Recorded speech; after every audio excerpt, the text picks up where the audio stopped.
நம்ம சேனலை இப்போ தான் ஃபர்ஸ்ட் டைம் பார்க்குறீங்கன்னா மறக்காமல் நம்ம சேனலை சப்ஸ்கிரைப் பண்ணுங்கள். கூடவே பக்கத்தில் இருக்க பெல் ஐக்கானையும் கிளிக் பண்ணுங்கள். வாங்க ஃப்ரெண்ட்ஸ், வீடியோக்குள்ளே போகலாம். ஹாய் ஃப்ரெண்ட்ஸ், நம்ம எனக்கு இந்த வீடியோவில் என்ன பார்க்க போகிறோம் அப்படின்னா, கோயில் ஸ்டைல் புளியோதரை டக்குன்னு எப்படி ரெடி பண்ணுறது அப்படின்னு சொல்லிட்டு பார்த்துடலாம். அதுக்கு வந்து ஃபர்ஸ்ட் நம்ம மசாலா ரெடி பண்ணி எடுக்க போகிறோம். கடலைப்பருப்பு, உளுந்தம்பருப்பு ரெண்டுமே வந்து 2 டேபிள் ஸ்பூன் எடுத்துக்கிறேன். மல்லி வந்து 1½ டேபிள் ஸ்பூன், கடுகு, நல்ல மிளகு வந்து 1 டீஸ்பூன், வெந்தயம் 1/4 டீஸ்பூன். இப்போ இது இவ்வளோ சேர்த்து நம்ம வறுத்து எடுத்துடலாம்.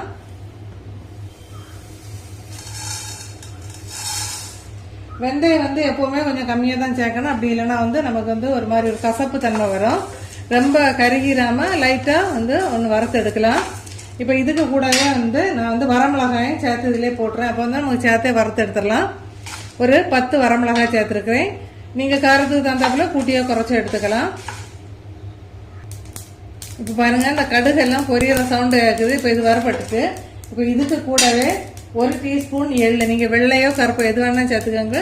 1 டீஸ்பூன் ஜீரகம் இப்போ அதே மேலே சேர்த்துடலாம். சேர்த்துட்டு ஜஸ்ட் 1 செகண்ட் வறுத்து எடுத்துக்கோங்க. ரொம்ப சிவந்திர வேண்டாம், சிம்மில் அப்படி இல்லைன்னா மீடியம் ஃப்ளேம்லேயே வச்சுக்கோங்க. அந்த சூட்டுக்கு ஏற்கனவே எள்ளு வந்து நம்ம வந்து க்ளீன் பண்ணி வறுத்து வச்ச எள்ளு தான். அப்புறம் ஒரு கொத்து கருவேப்பிலை சேர்த்துக்கோங்க. நான் கருவேப்பிலை வந்து இது நான் ஸ்டோர் பண்ணி வச்சிருந்த கருவேப்பிலை. இப்போ இதே மேலே சேர்த்துடலாம். இந்த டைமில் ஸ்டவ் ஆஃப் பண்ணி இதை கொஞ்சம் ஆற வச்சிடலாம். நம்ம ஆறின அப்புறம் நல்லா நைஸாக பொடிச்சு எடுத்துகிட்டு வந்துடலாம். சாதத்தை தாளிச்சிடலாம். நீங்கள் எண்ணெய் எது பிடிக்குமோ நீங்கள் அதை சேர்த்துக்கோங்க. கடலை எண்ணெய் பிடிக்கணும்னா கடலை எண்ணெய் சேர்த்துக்கோங்க. இல்லைன்னா கொஞ்சம் நல்லெண்ணெய் கொஞ்சம் கடலை எண்ணெய் அந்த மாதிரி சேர்த்துக்கோங்க. நான் இப்போ நல்லெண்ணெய் தான் சேர்த்துருக்குறேன். இப்போ எண்ணெய் சூடானோன்னா அதில் வந்து நிலக்கடலையை ஃபஸ்ட்டு வறுத்துடலாம். இது ஏற்கனவே வறுத்த கடலை தான், லைட்டாக ஒருக்கா ஃப்ரை பண்ணி எடுத்துடலாம். உங்களுக்கு கேஷ்யூ நட்டு பிடிக்கும் அப்படின்னு சொன்னால் நீங்கள் சேர்த்துக்கோங்க. நான் இப்போ சேர்க்கல, ஆப்ஷனல் தான். இப்போ கடலை இப்போ இதுலேருந்து எடுத்துடலாம். இப்போ இதே எண்ணெயில் வந்து நம்ம கடுகு தாளிச்சிடலாம். இப்போ அதுக்கு கடுகு சேர்த்துக்கோங்க.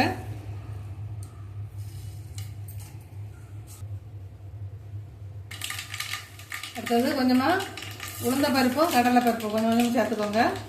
அதுக்கப்புறம் வரமிளகாய் உங்களுக்கு காரத்துக்கு தகுந்தாப்புல சேர்த்துக்கோங்க. நான் இப்போ ஒரு 2 வரமிளகாய் சேர்த்துக்கிறேன். கருவேப்பிலை, அது கூடவே நம்ம எடுத்து வச்சிருந்தா புளி தண்ணியில் சேர்த்துடலாம்.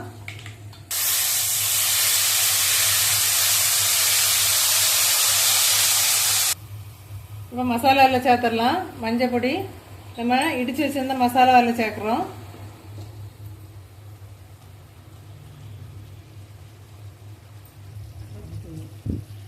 இப்போ இதுக்கு தேவையான உப்பு சேர்த்துடலாம். ஒரு 1/4 டீஸ்பூன் காயப்பொடி சேர்த்துக்கோங்க. சேர்த்துட்டு போய் பாருங்கள், நல்லா எண்ணெய் பிரிஞ்சு வர ஆரம்பிச்சிட்டு இந்த அளவு எண்ணெய் பிரிஞ்சு வந்தோன்னா ஸ்டவ் ஆஃப் பண்ணிடலாம். சாதத்தை வந்து இதை மாதிரி உதிரி உதிரியாக வடித்து வச்சுக்கோங்க.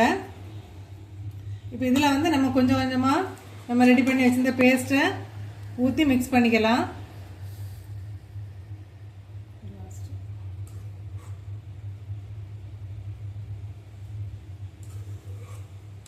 நீங்கள் இதே மெத்தடில் கொஞ்சம் நிறைய செய்து ஸ்டோர் பண்ணுறதா இருந்தால் கூட ஸ்டோர் பண்ணலாம், ஒன்றும் பிரச்சனை இல்லை. இதளவு கொஞ்சம் நிறைய எண்ணெய் சேர்த்துக்கோங்க, அப்போ தான் கெட்டு போகாமல் இருக்கும்.